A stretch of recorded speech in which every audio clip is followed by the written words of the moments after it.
नमस्कार दोस्तों, मैं सुरजीत स्वागत करता हूं आपका to the point study with Surjit channel पे।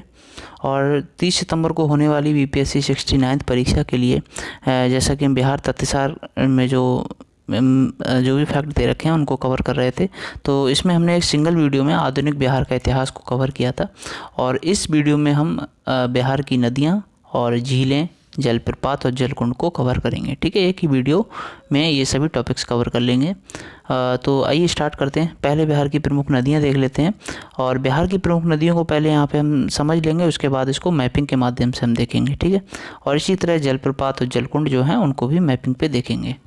तो बिहार में जो 3.82 लाख हेक्टेयर क्षेत्र में जल का विस्तार है। ठीक है, जो राज्य के कुल भौगोलिक क्षेत्रफल जो है राज्य का, उसका 41.2% हिस्सा है।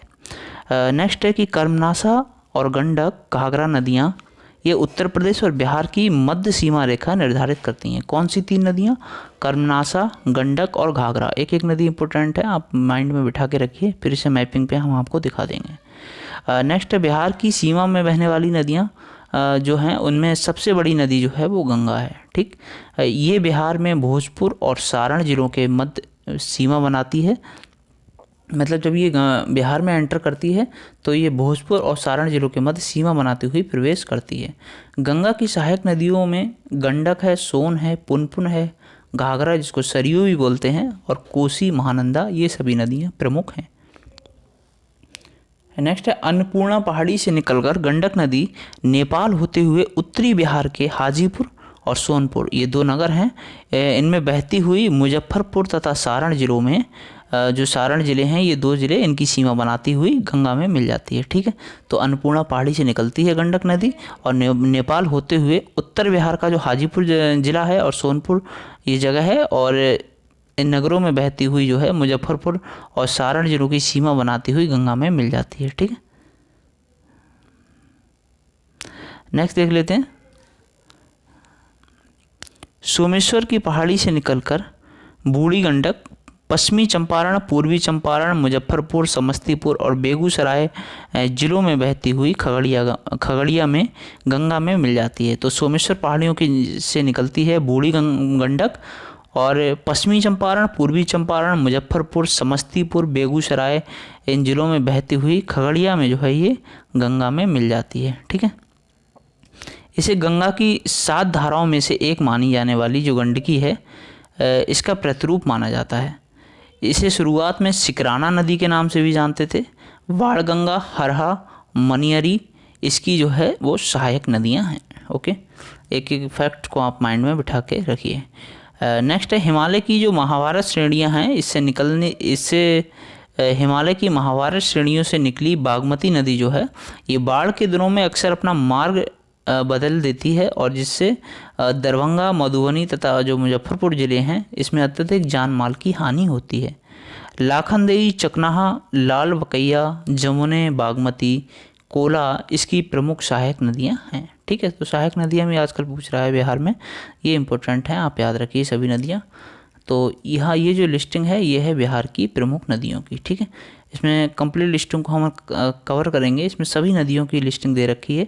इसके बाद हम मैपिंग को देखेंगे। तो वीडियो आपको अगर अच्छी लगे तो वीडियो को एक लाइक ज़रूर करें, चैनल को सब्सक्राइब करें, जिससे आप जो है इस तरह के सारे लेक्चर्स आपको मिलते रहें। कंप्लीट बिहार जी के हम इसमें कराएंगे। अभी एंशिएंट और मिडिवल हिस्ट्री हमारा बचा है, उसको एक सिंगल वीडियो में हम जो है कंप्लीट कवर करा देंगे। ठीक है, बाकी हमारी बीपीएससी की टेस्ट सीरीज़ हमने चलाई है, तो 8 फुल लेंथ टेस्ट हम जो है उसमें करा चुके हैं, आप जाके देख सकते हैं।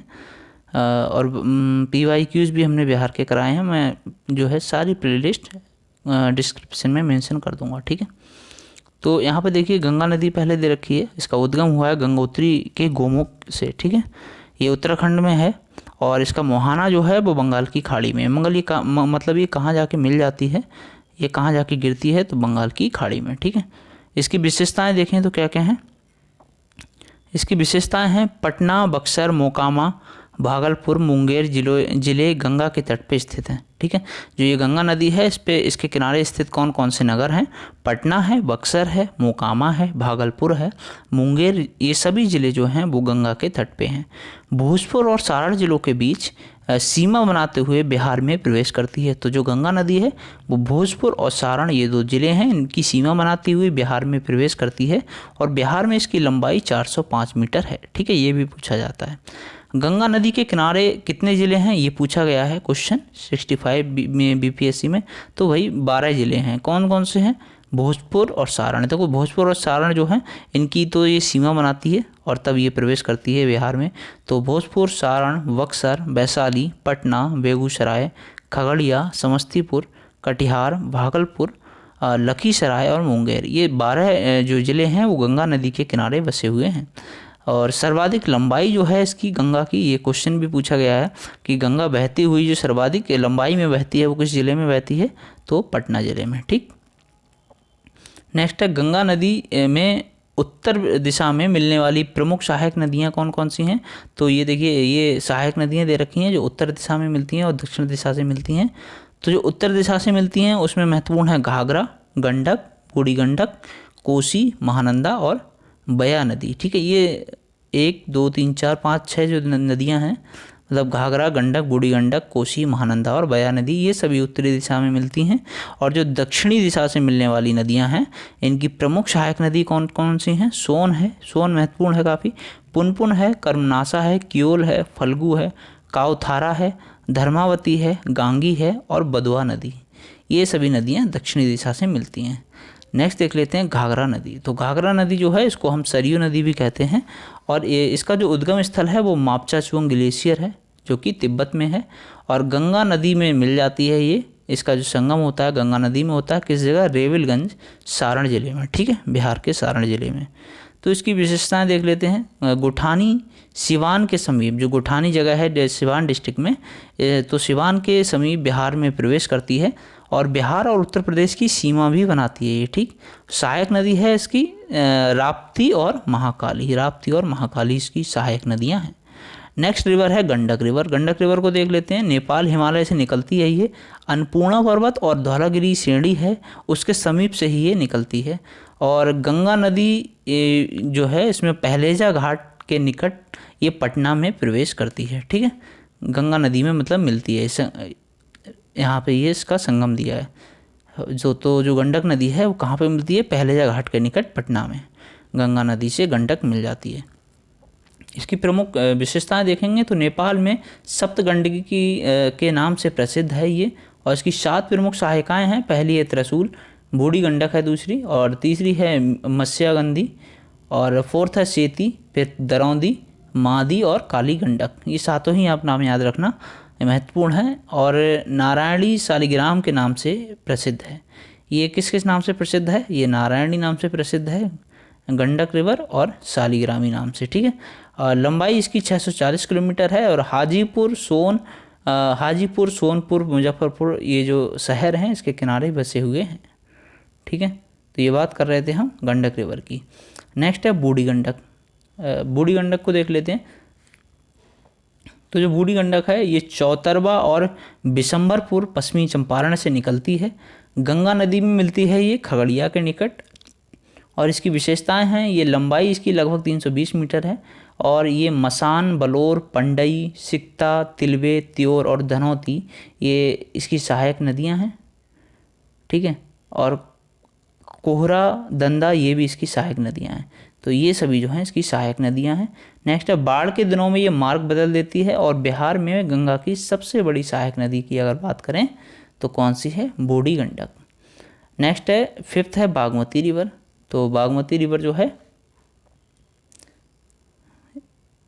बागमती रिवर शिवपुरी श्रेणी हिमालय से निकलती है, ये नेपाल से निकलती है, नेपाल हिमालय से, और ये संगम इसका होता है कोसी नदी से, कहाँ पे? बदला घाट में। ठीक है, और इसकी कुल लंबाई जो मानी जाती है वो 589 किलोमीटर है। बिहार में इसकी लंबाई की बात करें तो 394 किलोमीटर है। सोरावती ग्राम जो कि ढेगा जगह पे है ना, तो सोरावती ग्राम सीतामढ़ी ज़िले में बिहार में प्रवेश करती है। ठीक है, तो सोरावती गांव है सीतामढ़ी ज़िले में, वहाँ पे ये प्रवेश करती है बिहार स्टेट में। नेक्स्ट है कमला बालान रिवर। तो जो कमला बालान रिवर है ये महाभारत श्रेणी सिधुलियागढ़ी नेपाल से निकलती है और बागमती बदला घाट के पास जो है ये बागमती नदी से मिलती है। नेक्स्ट है कि इसकी विशेषताएं, मिथिला क्षेत्र की प्रसिद्ध नदी है एक तो ये, और दूसरा क्या है कि मैनावती, धौरी और बालान, ये तीनों जो है इसकी सहायक मुख्य नदियां हैं। नेक्स्ट है, इन नदियों से मिलने के बाद इसका नाम जो है वो कमला बालान हो जाता है। ठीक है, और मधुबनी ज़िले में जयनगर के पास ये भारत में प्रवेश करती है। किस जगह? मधुबनी ज़िले में। कमला बालान जो है वो बेसिन की मुख्य नदी की बिहार में कुल लंबाई 120 किलोमीटर है। ये लंबाई भी यहाँ पे याद रखना। तो एक लिस्टिंग के माध्यम से हम सभी नदियों को देख रहे हैं, इतना ही टू द पॉइंट आपको पढ़ना है। क्या क्या पूछा जाता है कि इसका उद्गम कहाँ से होता है नदी का, ये किस जगह मिलती है, बिहार में प्रवेश किस जगह करती है, सहायक नदी क्या है, और अगर कोई क्षेत्र विशेष से संबंधित है और या कोई अन्य विशेषता है वो पूछ ली जाती है। तो सभी हम चीज़ें इसमें कवर कर रहे हैं। ठीक है, नेक्स्ट जो 7th रिवर है वो कोसी, इसको बिहार का शोक भी कहते हैं। ये नेपाल एवं तिब्बत से निकलती है। इसका जो उद्गम होता है वो गंगा नदी से होता है, कुर्सेला कटिहार जिले में। तो इसकी विशेषताएं यही हैं कि अरुण, सुनकोसी, तमूर कोसी के संगम से ये कोसी बनती है, हिमालय क्षेत्र से बनती, हिमालय क्षेत्र में। ठीक है, अरुण कोसी, सुनकोसी, तमूर कोसी इनके संगम से बनती है, और हिमालय क्षेत्र में इनका संगम होता है तो ये कोसी बन जाती है। भारतीय सीमा में भीमनगर के समीप सुपौल जिले में ये प्रवेश करती है। मार्ग परिवर्तन के लिए कुख्यात है, बिहार का शोक इसको कहा जाता है, और बिहार में इसकी कुल लंबाई 260 किलोमीटर है। ठीक है, नेक्स्ट है महानंदा। तो महानंदा जो है ये दार्जिलिंग से निकलती है। गंगा नदी गोडगारी घाट, जो गोडागारी घाट है बांग्लादेश में, वहाँ पे इसका संगम होता है गंगा नदी से। ठीक है, और महानंदा जो है वो दार्जिलिंग से निकलती है, उत्तर दिनाजपुर बिहार के किशनगंज, मालदा पश्चिम बंगाल से होते हुए बांग्लादेश में गंगा नदी से मिल जाती है। नेक्स्ट है सोन रिवर। तो सोन रिवर जो है ये मैकाल पर्वत के अमरकंटक श्रेणी से, मध्य प्रदेश में जो है अमरकंटक श्रेणी, तो मैकाल पर्वत से निकलती है। अमरकंटक श्रेणी से मेनली बात करें तो, ठीक है, अमरकंटक श्रेणी है कहाँ पे? तो मैकाल पर्वत की ये श्रेणी है। किस जगह पे है? मध्य प्रदेश में। और ये मिलती कौन सी नदी से है? तो गंगा नदी से मिलती है, जो कि पटना के निकट यहाँ जाके मिलती है। ठीक है, सोन रिवर, ये इंपॉर्टेंट रिवर है। और मध्य प्रदेश, उत्तर प्रदेश, झारखंड, बिहार में ये प्रवाहित होती है।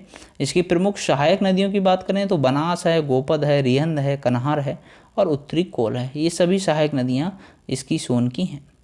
नेक्स्ट है पुनपुन रिवर। तो जो पुनपुन रिवर है ये छोटा नागपुर पठार, पलामू, झारखंड से निकलती है। गंगा नदी में मिलती है ये फतुहा, पटना के निकट। महत्वपूर्ण रिवर है, और इसकी सहायक नदियाँ जो हैं वो मोरहार एवं दरधा हैं। ठीक है, नेक्स्ट है कर्मनासा रिवर। तो ये कैमूर पर्वत, कैमूर बिहार से निकलती है, और गंगा नदी में जो मिलती है वो चौसा के निकट जाके मिलती है।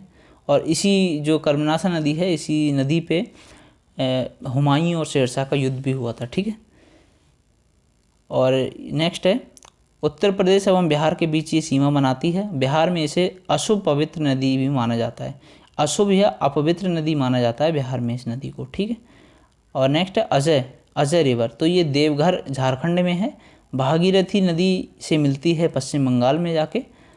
ठीक है, और ये बिहार के मुंगेर जिले में प्रवाहित होती है। नेक्स्ट है कियोल रिवर। तो जो कियोल रिवर है ये तीसरी पहाड़ी क्षेत्र खड़गडीहा, गिरिडीह, झारखंड से निकलती है, और गंगा नदी में मिलती है सूरजगढ़, लखीसराय के पास। और बाकी इसकी बात करें तो बिहार और झारखंड में ये प्रवाहित होती है। जमुई, लखीसराय और कियोल नगर इसके तट पे बसे हुए हैं। ठीक है, और नेक्स्ट ये 14th रिवर है। इसके बाद हम देख लेंगे झील और जलकुंड, जलप्रपात देखेंगे। और इससे पहले ये 14th रिवर देखने के बाद हम इसको मैपिंग में जो नदियां हमने पढ़ाई इसको देख लेंगे, लोकेशन इसकी। ठीक है, तो जो फल्गु रिवर है ये लीलाजन, जिसको निरंजना नदी भी बोलते हैं, और मोहना के संगम से, ये संगम कहाँ पे होता है? गया, बिहार में। ठीक है, तो फल्गु रिवर इन्हीं दो नदियों के संगम से बनती है, या इन्हीं दो नदियों से निकलती है। ये दोनों नदियाँ आपस में मिलती हैं। एक तो लीलाजन, जिसको निरंजना भी बोलते हैं, और निरंजना नदी कौन से, मतलब किससे संबंधित थी ये बताना है आपको। और जो लीलाजन निरंजना नदी है, और मोहना जो नदी है, इसके संगम से फल्गु नदी बनती है। पुनपुन नदी में ये जाके मिल जाती है। ठीक है, बौद्ध एवं हिंदुओं के लिए ये महत्वपूर्ण है। और पितृपक्ष के दौरान पिंडदान के लिए प्रसिद्ध है। भारत का सबसे लंबा रबर डैम, जिसको गया जी डैम कहते हैं, वो इसी नदी पे है। ठीक है, तो अभी हम इसकी मैपिंग देख लेते हैं। तो ये मेजर रिवर्स इन बिहार करके यहाँ पे सभी नदियाँ दे रखी हैं। ठीक है, तो इनको देख लेते हैं। तो देखो, पहले तो ये गंगा रिवर है, ये हमने बताई थी, गंगा रिवर है, यहाँ पे एंटर कर रही है ये। और इसकी सहायक नदियाँ जो उत्तर से मिल रही हैं वो हैं घाघरा और गंडक, बूढ़ी गंडक और बागमती, और एक कमला बालान जो पूरी इसका नाम था, और कोसी रिवर। तो कमला बालान और कोसी यहाँ पे आके मिल रही हैं, फिर फाइनली ये जाके गंगा में मिलती हैं। और सबसे ईस्टर्न रिवर जो है वो है महानंदा। ठीक है, ये सभी नदियाँ हैं, आप एक बार मैप पे देखेंगे तो आपके माइंड में सेट हो जाएंगी। और सबसे ज़्यादा बहने वाली रिवर जो थी, 405 किलोमीटर लगभग बह रही थी, वो थी गंगा रिवर। ठीक है, और यहाँ पे ये पटना है, पटना में ये मतलब कितने सबसे लंबाई में बहती है। ठीक है, पटना में, पटना लंबाई में बसा हुआ है। उसके बाद ये कर्मनासा रिवर हो गई, ये भी बॉर्डर बनाती है। और सोन रिवर हो गई इसकी दक्षिणी सहायक नदियों में, पुनपुन रिवर हो गई, फल्गु रिवर हो गई, और ये कियोल रिवर हो गई इधर, और अजय रिवर। ठीक है, अजय रिवर या अजय रिवर बोलते हैं। तो एक बार आप चाहें तो इसको यहाँ पे देख सकते हैं। ठीक है, इसके बाद अब हम स्टार्ट करते हैं झीलें और जलकुंड जलप्रपात, जो कि बिहार के जितने भी महत्वपूर्ण हैं उनको कवर कर लेंगे एक वीडियो में। तो देखिए, झीलों की बात करें तो कांवरताल लेक जो है हर बार ये एग्ज़ाम में पूछी जाती है, और ये एक महत्वपूर्ण लेक है यहाँ की, कांवरताल झील। इसको कांवरताल लेक भी बोलते हैं, कांवरताल बोलते हैं। और ये जुलाई 2020 में इसको रामसर वेटलैंड साइट के रूप में घोषित किया गया था, और ये 26.20 वर्ग किलोमीटर क्षेत्र में विस्तृत है। तो ये एक महत्वपूर्ण जो है यहाँ की झील मानी जाती है, इसको आप याद कर लें। और यहाँ पे महत्वपूर्ण जलकुंड दे रखे हैं। तो महत्वपूर्ण जलकुंडों में पहला है ब्रह्मकुंड। तो ब्रह्मकुंड जो है ये राजगीर में है, और ये सबसे ज़्यादा गर्म माना जाता है। ठीक है, इसका उद्गम स्थल राजगीर है, और सबसे अधिक गर्म है ब्रह्मकुंड। और सूर्य कुंड ये राजगीर में है। ऋषि कुंड ये मुंगेर में है, मुंगेर में दूसरा एक और है लक्ष्मी कुंड। ठीक है, तो ये राजगीर का जो ब्रह्मकुंड है सबसे अधिक गर्म है। ये जितने भी फैक्ट हैं सभी महत्वपूर्ण हैं, आप याद रखना। राजगीर में और भी हैं। तो पहला है सप्तधारा, यहाँ पे सप्तधरवा भी इसको बोलते हैं, इसका उद्गम स्थल भी राजगीर है। मखदूम कुंड ये भी राजगीर से निकलता है। और बाकी ये सीता और रामेश्वर जो कुंड हैं ये दोनों मुंगेर ज़िले से निकलते हैं। ठीक है, तो याद आप ऐसे रख सकते हैं कि जो राम सीता जितने भी रामायण के पात्र हैं ये सभी मुंगेर ज़िले से संबंधित हैं। ठीक है, राम सीता लक्ष्मण यहाँ पे दे रखे हैं, और देखो ऋषि का भी एक अच्छा महत्व था रामायण में। तो ये सभी, इन सभी को हम देख लेते हैं मैपिंग पे। तो झील, जलप्रपात और कुंडों को मैपिंग के माध्यम से हम देख लेंगे। तो पहले तो आप एक बार पूरी मैपिंग को आप देख लीजिए, पूरा मैप बिहार का जो है इसको एक बार देख लें तो समझ आ जाएगा आपको कि कौन सा ज़िला किधर है। तो यहाँ सबसे पहले हम देखेंगे कांवरताल को। इसके बारे में हमने पढ़ा था कि ये बिहार में प्रथम रामसर साइट है। ये है किस जगह पे है, तो ये बेगूसराय पे है। ठीक है, किस जगह है, बेगूसराय में। और नेक्स्ट जो झील है यहाँ पे इम्पोर्टेंट वो है बरैल झील, ये वैशाली में है। ठीक है, किस जगह पे है, वैशाली में। नेक्स्ट यहाँ पे देख लेते हैं, जितना भी महत्वपूर्ण है सभी इसमें दे रखे हैं। और तो यहाँ पे जो है नालंदा ज़िला है, और नालंदा ज़िले में जो राजगीर है, ये देखिए नालंदा ज़िला है। और नालंदा में ब्रह्मकुंड जो सबसे अधिक गर्म कुंड है, ये यहाँ पे जलकुंड है। और सूर्य कुंड, मखदूम कुंड ये दोनों राजगीर में हैं। घोड़ा कटोरा झील जो है ये भी राजगीर में है। और बाकी पांडु पोखर ये भी राजगीर में है। ठीक है, नालंदा ज़िले में। तो ये यहाँ पे हो गई। और बाकी तलहार कुंड जो जलप्रपात है, और करकटगढ़ जलप्रपात जो हैं ये कैमूर भाभुआ ज़िले में है। ठीक है, कैमूर ज़िला या भाभुआ ज़िला कुछ भी बोल दो आप।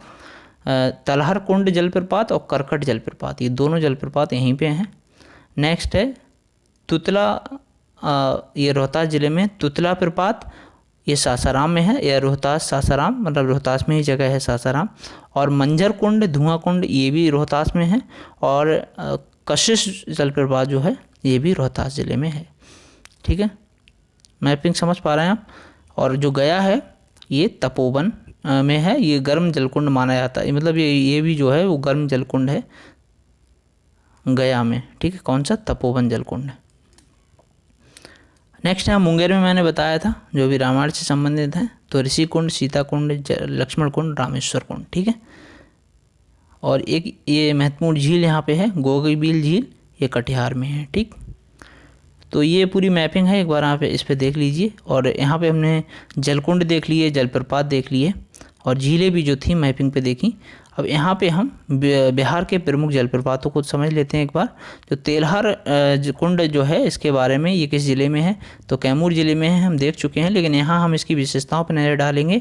तो दुर्गावती नदी के समीप है, कैमूर पठार पर अवस्थित है और इसकी ऊंचाई जो है वो 80 मीटर है, ठीक। और जो करकटगढ़ जो चैनपुर जगह में है कैमूर ज़िले में, इसके बारे में बात करें तो कैमूर पर्वत श्रृंखला पर उत्तर प्रदेश सीमा के ये निकट है, ठीक है। और ये था कहाँ पे, कैमूर पर्वत श्रृंखला पर उत्तर प्रदेश की सीमा के निकट है। ये है करकटगढ़ जलप्रपात, ठीक है, कैमूर ज़िले में। आप याद रखना है, इसे मैपिंग के माध्यम से जो है चीज़ें याद हो जाती हैं। नेक्स्ट है ककोलत, ये नवादा में है। ककोलत जो है नवादा में है और ककोलत पहाड़ी पर अवस्थित है। इसकी ऊंचाई 150 से 160 मीटर है। तुतला भवानी प्रपात सासाराम में है और तुतला भवानी मंदिर के निकट है, ठीक है। नेक्स्ट है मंझर कुंड, ये सासाराम में है और ताराचंदी कैमूर पहाड़ी में है ये। और धुआं कुंड जो है वो सासाराम में है और सासाराम जो है ये रोहतास का ही नाम है, ठीक है, रोहतास ज़िले में ही है। तो ये मंझर कुंड के निकट है और दोहवा नदी पर 30 मीटर ऊंचा है, ठीक। तो ये हमने सभी जलकुंड, जलप्रपात, झीलें सभी को कवर कर लिया है। मिलते हैं नेक्स्ट वीडियो में, तब तक के लिए bye bye, take care. Channel को सब्सक्राइब करें, वीडियो को लाइक करें।